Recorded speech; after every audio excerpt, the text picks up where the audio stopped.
Hello बच्चों, चलिए प्रश्न को पढ़ते हैं और समझते हैं। यदि ए बी सी समांतर श्रेणी में है और बी माइनस ए सी माइनस बी और ए गुणोत्तर श्रेणी में है तो ए अनुपात बी अनुपात सी क्या होगा। हमें ये 1:3:5 होगा, 1:2:3 होगा, या 1:4:7 होगा, या इनमें से कोई नहीं। तो अब हमें इनमें से सही आंसर लेके आना है। ठीक है बच्चों, तो हम सबसे पहले इस प्रश्न की क्या लिखते हैं, मुख्य अवधारणा। तो प्रश्न की मुख्य अवधारणा लिख देते हैं हम, जिसकी सहायता से हम इस प्रश्न को हल करेंगे। ठीक है बच्चों, तो देखो हम ये कहेंगे कि यदि एक्स वाई जेड एपी में होते हैं, मतलब समांतर श्रेणी में होते हैं, तो z माइनस वाई किसके बराबर होता है, y माइनस एक्स के बराबर होता है, जिसे हम कहते हैं सार्व अंतर। एक और मुख्य अवधारणा आपको याद रखना है, यदि x y z गुणोत्तर श्रेणी में होते हैं तो इनका अनुपात बराबर होता है। इसका मतलब y बटा एक्स किसके बराबर होगा, z बटा वाई के बराबर होगा। ये दोनों मुख्य धारणा के आधार पर हम इस प्रश्न को हल कर सकते हैं। तो अब प्रश्न में देखिए, आप सबसे पहले आपको क्या दिया है। प्रश्न में दिया है कि यदि, हम ये कह सकते हैं कि यदि, एक मिनट पेन को चेंज कर लेते हैं। तो यदि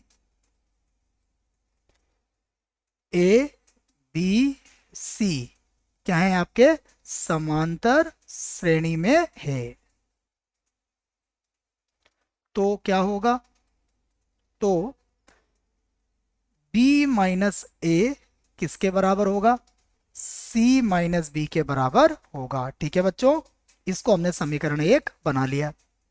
फिर से हम लिखेंगे यदि b माइनस ए सी माइनस बी और a किसमें है, गुणोत्तर श्रेणी में है,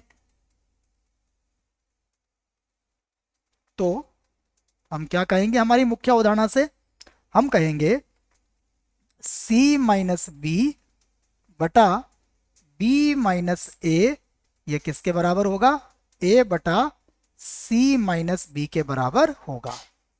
अब क्या यहां से हम समीकरण नंबर 1 का प्रयोग कर सकते हैं। तो देखो समीकरण 1 में c माइनस बी किसके बराबर है, b माइनस ए के बराबर है, तो हम यहाँ पर इसको b माइनस ए लिख सकते हैं। ठीक है, और इसे भी हम b माइनस ए लिख सकते हैं।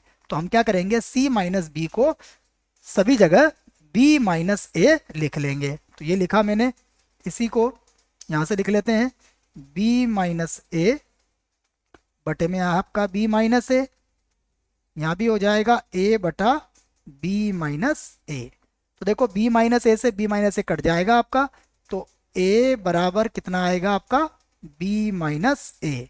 ए को इधर लाइए आप, तो 2a किसके बराबर हो जाएगा आपका, b के बराबर हो जाएगा। ठीक है बच्चों, तो 2a का मान किसके बराबर आया, b के बराबर आया।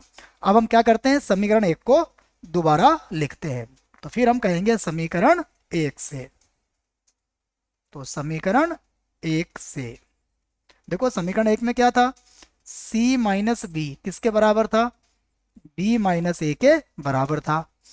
अब c, और देखिए हमारे पास b किसके बराबर आया है, 2a के बराबर आया है, तो b का मान क्या निकाल के रख देंगे यहाँ पर, 2a, यहाँ पर भी कितना रख देंगे, 2a और माइनस a। ठीक है, अब इसको और हल कर लेते हैं।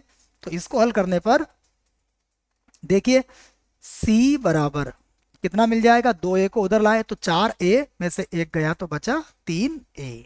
ठीक है बच्चों, तो अब देखो आप, हम इसका अनुपात निकालते हैं।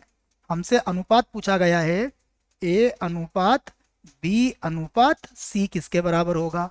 तो देखो a को तो हम वैसा ही रखते हैं, अनुपात b का मान किसके बराबर है, 2a के बराबर, और c का मान किसके बराबर है, 3a के बराबर है। यहाँ से हम a से भाग लगा देते हैं, तो हमें मिलेगा 1:2:3। हम आंसर चेक कर लेते हैं। तो 1:2 कहाँ मिलेगा आपको, बी हमारा सही आंसर, सही उत्तर होगा। आशा करता हूँ आपको इस प्रश्न का उत्तर समझ में आया होगा। धन्यवाद।